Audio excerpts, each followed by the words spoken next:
we're using that to navigate around the moon.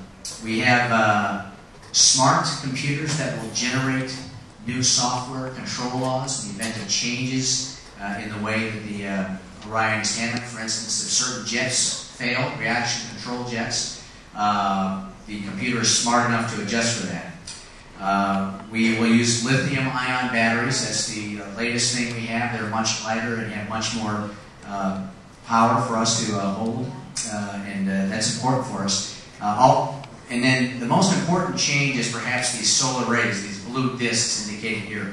In Apollo, we use these machines called fuel cells. We use the same things in the space shuttle, and it takes cryogenic, kind of frozen, slushy oxygen and cryogenic hydrogen, and it puts it through a matrix, and we get electricity from that and water.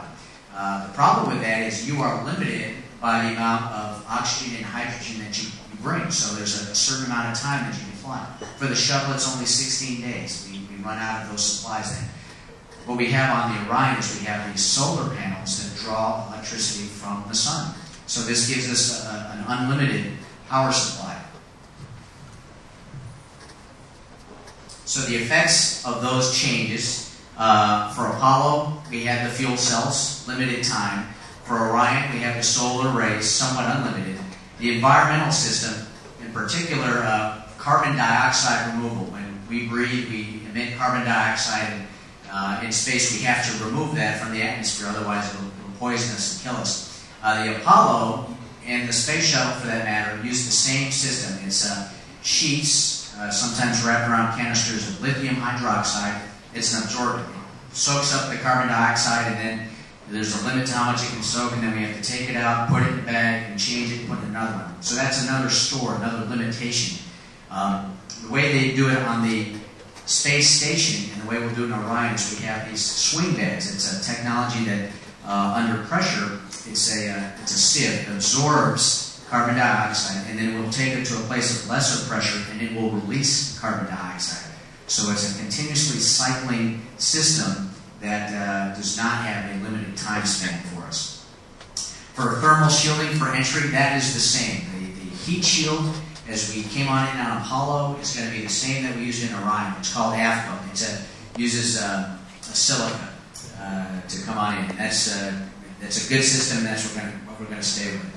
The engines are largely the same. The Orion has an extra backup main engine to give a burn towards Earth in case the main one fails. The crew size I discussed, and the big change is the mission duration. The Apollo could only last 3 days, where the Orion can function for up to 210 days as a result of all these changes. Another big change between Apollo and Orion is that Apollo was limited only to landings near the Earth's equator and only on the side of the moon that faced us. Whereas the Altair lander will be able to land anywhere on the moon. Front side, dark side, equator, poles. And you'll notice that the Altair, when you see it, is much bigger. And that is because it has all the extra fuel required to make all those extra landings, those landing sites. One place we want to go is the south pole of the moon, because there is a formation called the Shackleton Crater. It's a huge crater. We think there may be ice there, and that will enable us to perform studies in taking ice and making fuel out of it. That's what we need to return from Mars, so that's why that's important to us. There's also ideal lighting conditions to enable astronauts to live and work for extended periods of time. The lunar lander can deliver astronauts to the moon for what they call a sortie flight. That would be 8 days, and then the Altair would leave. It can, once we have a base established on the moon, it can deliver astronauts and remain there. It has an airlock for astronauts going in and out. The astronauts would live in the habitation. And it can also, will also be able to do auto landings without any crew on it to deliver cargo. You can see how much bigger it is, that area for fuel, and that gives it that capability to land anywhere on the moon. The Orion will enter as Apollo did, with one change. Because of our polar landing sites on the moon, we will actually enter near the poles of Earth, and we will skip a little bit out of the atmosphere, and it enables us to change our direction and point ourselves towards Edwards Air Force Base, which is our intended point of landing. So it's a skip entry, which is a slight change from Apollo, which just did a direct entry. And then we will land in the water as Apollo did. The reason we choose water and not land is because if you're going to put a craft on land, you have to have systems that are able to absorb or remove the shock, the impact of landing on the land. And the Orion is so much bigger, we'd have to have very big parachutes, and it'd probably be very difficult to get it to land on the land, and it would cost us weight, about 1,500 pounds. And on any kind of flying vehicle, you're always trying to reduce weight. So that's why we're landing in the water. It saves us weight. The first test of the new system of rockets is supposed to be in 2009, so it's supposed to happen next year. It will happen at the Kennedy Space Center, and we will have the solid rocket motor that currently flies on the shuttle, and we will put a mass simulator. It's basically a dummy load for the Orion, and what we are trying to do, the objective of the test, is to measure the field that occurs at stage separation. And that's important for us to develop that understanding so we can develop the J2 engine to perform optimally in that environment. That's the objective of that test.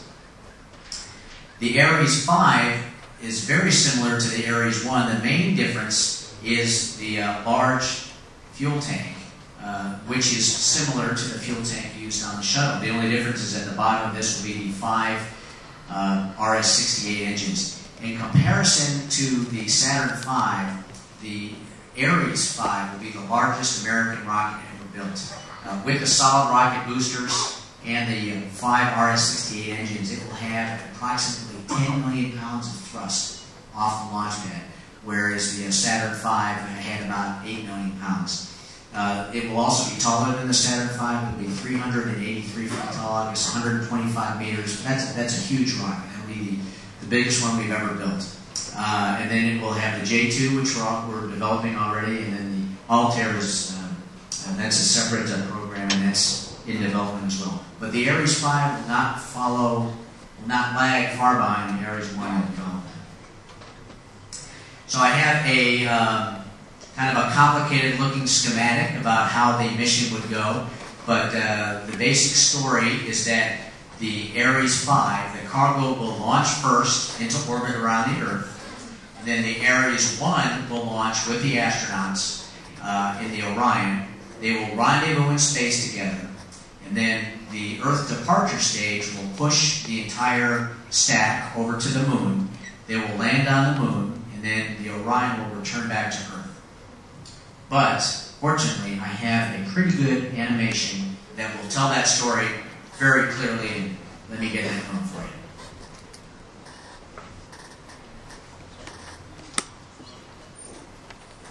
Flight on TV, Rick 6. Copy. Bus return clock straight back start. Copy, direct back start. Automatic 15, no problem.